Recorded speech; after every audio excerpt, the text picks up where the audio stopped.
نحمده ونصلي على رسوله الكريم اما بعد فاعوذ بالله من الشيطان الرجيم بسم الله الرحمن الرحيم رب اشرح لي صدري ويسر لي امري واحلل عقدة من لساني يفقهوا قولي۔ واقعہ بیان ہو رہا ہے ایک عورت کا۔ یہ کہانی شروع ہوتی ہے، یہ چناؤ شروع ہوتا ہے ایک عورت کی بات سے۔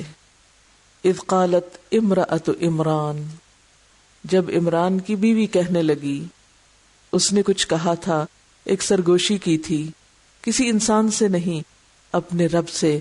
کیا کہہ رہی تھی عمران کی بیوی؟ اور کون تھی یہ حضرت مریم کی والدہ ہیں، جن کا نام تاریخ میں حنہ بنت فاقود آتا ہے۔ جب ان کے شوہر عمران فوت ہو گئے، دنیا سے چلے گئے، تو یہ حاملہ تھی۔ ایک شادی شدہ عورت کے لیے اس کی زندگی میں سب سے اہم کردار یا اس کی اہم ترین شخصیت اس کے شوہر کی ہوتی ہے، جس کے گرد اس کی زندگی گھومتی۔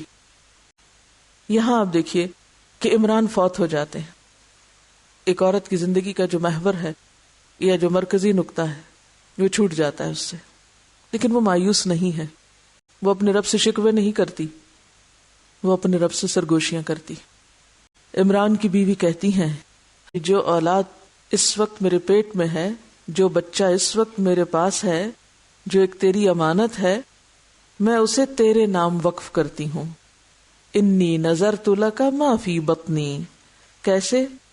محررن، آزاد کرتی ہوں، اپنی خدمت اور اپنی ضرورت سے فارغ کرتی ہوں اس کو۔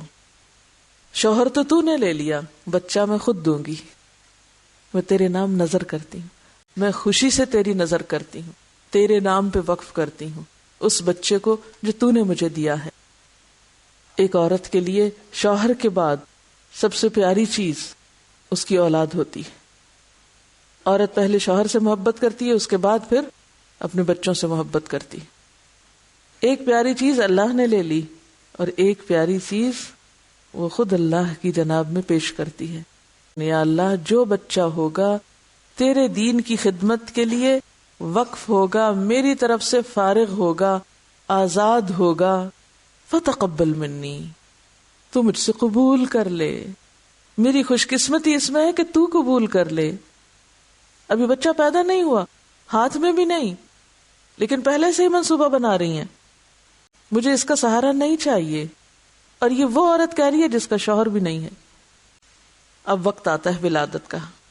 جب اس نے اس کو جنم دیا، قالت، بولی، رب انی وضعتها انثى، یا رب یہ کیا ہوا، یہ تو بیٹی ہو گئی، کیونکہ وہ تو انتظار لگائے ہوئے تھی کہ بیٹا ہوگا اور وہ دین کے کام میں وقف ہوگا، کیونکہ بنیادی طور پر تو یہ کام مردوں ہی کے ذریعے انجام پایا یا مکمل ہوا۔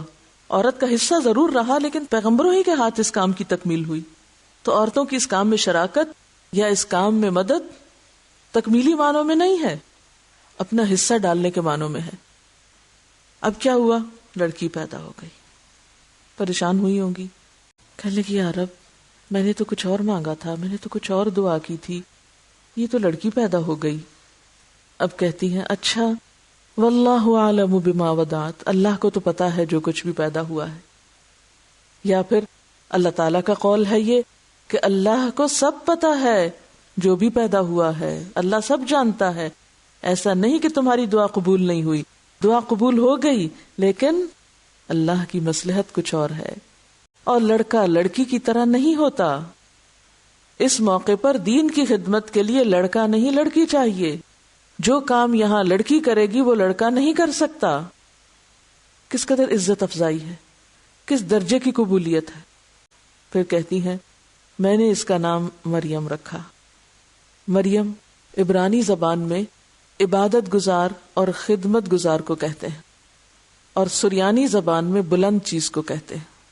اگر اسے عبرانی زبان کا لفظ سمجھا جائے تو آپ دیکھیے کہ کتنا خوبصورت نام ماں نے رکھا۔ یہ واحد نام ہے جو قرآن میں آتا ہے، 34 بار یہ لفظ آتا ہے، اس کے علاوہ کسی عورت کا کوئی نام قرآن میں نہیں آتا۔ تو یہ بھی تو قبولیت کی ایک علامت تھی نا، کہ ماں نے نام مریم رکھا، اللہ نے اسے پسند کیا۔ اور دیکھیے کتنا میننگ فل ہے، ایک طرف عبادت گزار اور دوسری طرف خدمت گزار۔ یعنی اللہ کی عبادت کرنے والی اور بندوں کی خدمت کرنے والی. یہی دو چیزیں تو ایک انسان کو معتدل بناتی ہیں. آپ سوچئے آپ نے اپنے بچوں کے جو نام رکھے ہیں اللہ تعالیٰ کو کتنے شوق سے بتا سکتے ہیں یا اللہ میں نے اپنے بچے کا نام یہ رکھا ہے. یہ نام بھی تیری محبت کا اظہار اور تیرے دین کا عکاس ہے، اور میں اس کو بھی اور اس کی اولاد کو بھی شیطان مردود سے بچا کے تیری حفاظت میں دیتی ہوں، تیرے حوالے کرتی ہوں. یہ ہے باشعور عورت، سمجھدار خاتون، سینسیبل لیڈی. اب آپ دیکھیے اللہ تعالیٰ قبول کیسے کرتے ہیں یہ دعائیں اور یہ فریادیں اور یہ تڑپ. فَتَقَبَّلَهَا رَبُّهَا بِقَبُولٍ حَسَنٍ، اللہ نے اس کو بہت خوبصورتی سے قبول کیا، بہت اچھے سے قبول کیا، اس کی ساری باتیں سن لی، اس کے سارے جذبات کی قدردانی کی. وَأَنبَتَهَا نَبَاتًا حَسَنًا، وہ بچی بھی قبول کر لی، ماں کے جذبات بھی قبول کیے، اور اس بچی کی بہت عمدہ پرورش کا انتظام کیا. یہ عمدہ پرورش ابتدا میں تو ظاہر ہے ماں کی گود میں ہوئی، لیکن جو ہی بچی کچھ بڑی ہوئی اسے ہیکل میں بھیجا گیا. ماں نے اپنے سے الگ کر دیا کیونکہ وقف کرنے کا جو سوچا تھا. روایات میں آتا ہے کہ جب وہ ہیکل میں بھیجی گئی تو وہاں اس سے پہلے کوئی تصور ہی نہ تھا کہ کوئی لڑکی ہیکل میں پلے.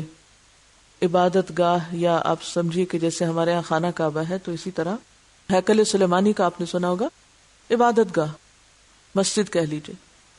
تو جب وہ ہیکل میں بھیجی گئی تو اس کے جو ذمہ دار تھے یا اس کے جو خدمتگار تھے انہوں نے قبول کرنے سے انکار کر دیا. کہا کہ ہمارے پاس لڑکی رکھنے کا کوئی انتظام نہیں، ہاں لڑکے آتے ہیں وہ رہتے ہیں یہاں لیکن لڑکیوں کی کوئی جگہ نہیں. لیکن جب حضرت حنا نے اپنا خواب سنایا تو پھر ایک پر ایک جھگڑنے لگا. ہر ایک کہنے لگا کہ نہیں، اس کی کفالت میں کروں گا اور اس کے لیے ہر چیز کا انتظام میں کروں گا، اس کی ساری ضروریات کا خیال میں رکھوں گا. اب ہوا کیا، زکریا علیہ السلام جو ان کے خالو تھے حضرت مریم کے، ان کو ان کی کفالت دی گئی. کفالت کا کیا مطلب ہے؟ یعنی کمپلیٹ لک آفٹر کرنا. باپ تو تھے نہیں، تو یہی گارڈین تھے. جب کبھی زکریا علیہ السلام محراب میں ان پہ داخل ہوتے، حضرت مریم کے پاس جاتے، تو وہ ان کے پاس پہلے سے ہی رزق پاتے. اب رزق کا معنی بہت وسیع ہے، اسی لیے مفسرین نے اس میں کئی معنی بیان کیے. بعض کہتے ہیں کہ اس سے مراد بے موسمی پھل ہے یا ضرورت کی تمام چیزیں جو غائبانہ طور پر اللہ کے ہاں سے ان کو پہنچتی تھی. یعنی مثلاً آپ یوں سمجھیے سمپل ورڈز میں کہ اگر زکریا علیہ السلام کی ڈیوٹی تھی کہ وہ کھانا ان کو پہنچائیں، تو جب وہ لے کے پہنچتے تو وہ تو پہلے ہی موجود ہوتا. اور رزق کا ایک معنی علم و حکمت بھی کیا گیا کہ جب وہ ان کے پاس جاتے، ان سے تبادلہ خیال کرتے، ان کے ساتھ کوئی بات ڈسکس کرتے، تو ان کے پاس بہترین علم و حکمت کی باتیں پاتے. اور کہا جاتا ہے کہ ان کے پاس صحیفے ہوتے اور علم کی چیزیں ہوتے، کیونکہ قرآن پاک میں ایک اور جگہ پر آتا ہے وَصَدَّقَتْ بِكَلِمَاتِ رَبِّهَا وَكُتُبِهِ، کہ مریم علیہ السلام نے اپنے رب کے کلمات، اپنے رب کی باتوں کی تصدیق کی تھی اور اللہ کی کتابوں کی. تو یہاں رزق سے مراد وہ کتب ہیں جو ان کو دی گئی، یعنی ان تک پہنچائی گئی، چاہے وہ پچھلے انبیاء کے صحیفے تھے یا اللہ تعالیٰ نے ان کے دل میں باتیں ڈالی تھی. زکریا علیہ السلام جو ایک پیغمبر ہیں، وہ پوچھتے ہیں مریم یہ کہاں سے آیا تمہارے پاس؟ وہ حیران ہوتے ہیں. قالت هو من عند اللہ، وہ کہتی ہے اللہ کی طرف سے آیا ہے، یہ اللہ کے پاس سے آیا ہے. ایسی کرامتیں دیکھ کر اور ایسا توکل دیکھ کر اور ایسی اللہ کی مدد غائبانہ دیکھ کر زکریا علیہ السلام نے بھی وہیں آن دا اسپاٹ دعا کی. اچھا اللہ اس کو دے سکتا، مجھے بھی دے سکتا ہے. اور عملی مثالوں سے یقین میں اضافہ ہوتا ہے نا، یقین میں اضافہ ہوتا ہے. تو ان کے یقین میں اضافہ ہوا. دعا تو وہ پہلے ہی مانگتے تھے، لیکن اب انہوں نے اور یقین سے دعا مانگی. کیا دعا مانگی؟ قال رب هب لي من لدنك ذرية طيبة، اللہ مجھے بھی اپنے پاس سے پاکیزہ اولاد عطا کر. انك سمیع الدعاء، بے شک تو دعا سننے والا ہے. فنادته الملائکہ، تو اللہ نے بھی وہیں دعا سن لی. دیکھیں نا، ہمارے پکارنے میں کمی ہوتی، وہ تڑپ نہیں ہوتی. اللہ تو سنتا ہے. اب یہ ایک وقت مقرر تھا، اللہ نے سنا، فرشتوں کے ذریعے میسج بھی بھیج دیا. وَهُوَ قَائِمٌ يُصَلِّي فِي الْمِحْرَابِ، اس سے کیا پتہ چلتا ہے کہ دعا نماز میں ایک طرح سے مانگ رہے تھے. نماز پڑھ کے دعا کر رہے تھے یا نماز کے ساتھ ساتھ دعا مانگ رہے تھے. اب کیا ہوا، بیچ میں بہت سے سال گزر گئے، مریم بڑی ہو گئیں، اب مریم بھی چنی جا رہی ہیں. وَإِذْ قَالَتِ الْمَلَائِكَةُ يَا مَرْيَمُ، جب فرشتے کہنے لگے اے مریم.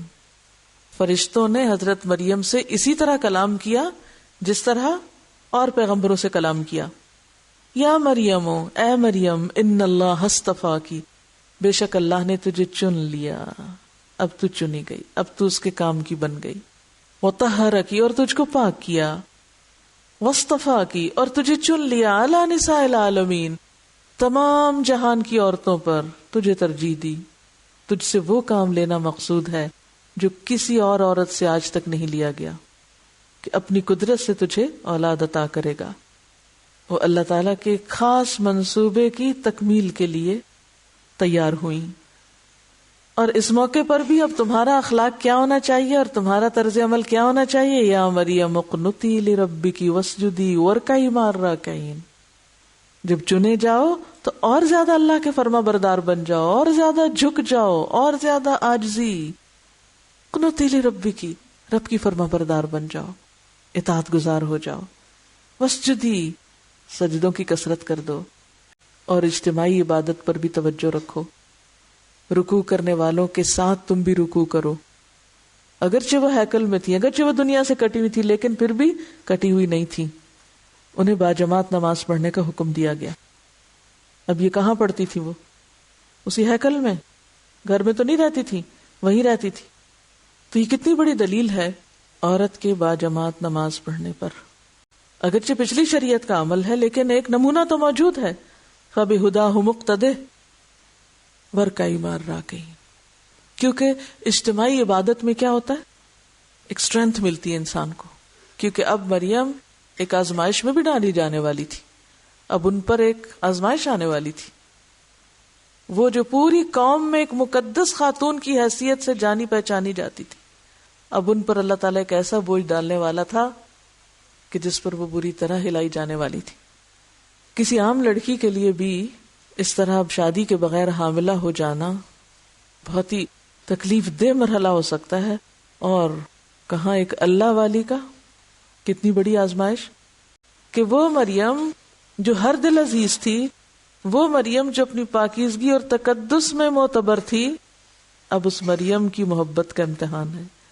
آپس میں ایک دوسرے سے جھگڑ رہے تھے. ہر ایک کہتا تھا میں مریم کی خدمت کروں گا، میں اس بچی کا خیال رکھوں گا، میں اس کی کفالت کروں گا، میں اس کی ضروریات پوری کروں گا.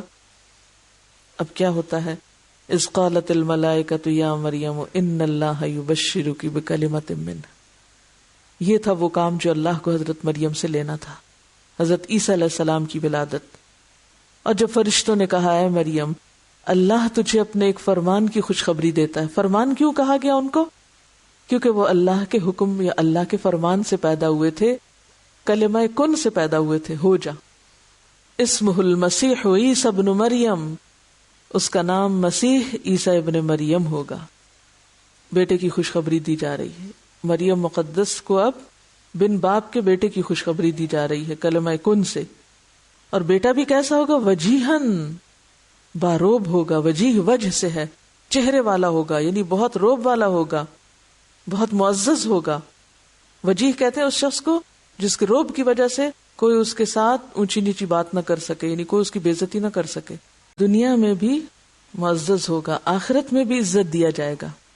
اب دیکھیے کہ قرآن میں کسی شخص کے بارے میں اس بات کا آ جانا اور کسی شخص کو دنیا میں ہی یہ بتا دیا جانا کہ تمہیں آخرت میں عزت ملے گی، تو اس سے بڑی خوش قسمتی اور کیا ہو سکتی ہے. عشرہ مبشرہ کے بارے میں نبی صلی اللہ علیہ وسلم نے جنت کی بشارت دی تھی، لیکن یہاں آپ دیکھیے کہ حضرت عیسیٰ علیہ السلام کے بارے میں خود ان کی ماں کو خوشخبری دی جا رہی ہے. تو اس ساری نیکی کا سلسلہ کہاں سے شروع ہوتا ہے؟ ایک عورت کی قربانی سے، جو اپنے شوہر کے فوت ہونے کے بعد اپنے بچے کو اللہ کی نظر کرنا چاہتی ہیں. وہ صرف اپنی ذات اور اپنے گھرانے کی نہیں، بنی اسرائیل کی بھی فکر کرتی ہیں. وَمِنَ الْمُقَرَّبِينَ، اور وہ اللہ کے مقربوں میں سے ہوگا، اور وہ لوگوں سے پنگھوڑے اور کہولت میں، ادھیڑ عمر میں کلام کرے گا. وَمِنَ الصَّالِحِينَ، اور وہ نیک لوگوں میں سے ہوگا. مریم کی بات آتی ہے کہ انہوں نے کہا کیسے یہ ہوگا، تو اللہ تعالیٰ نے فرمایا یہ سب ہو جائے گا. اللہ جو چاہتا ہے پیدا کرتا ہے. وہ تو بس کسی کام کو کرنے کا جب ارادہ کرتا ہے تو اتنا فرماتا ہے ہو جا اور وہ ہو جاتا ہے.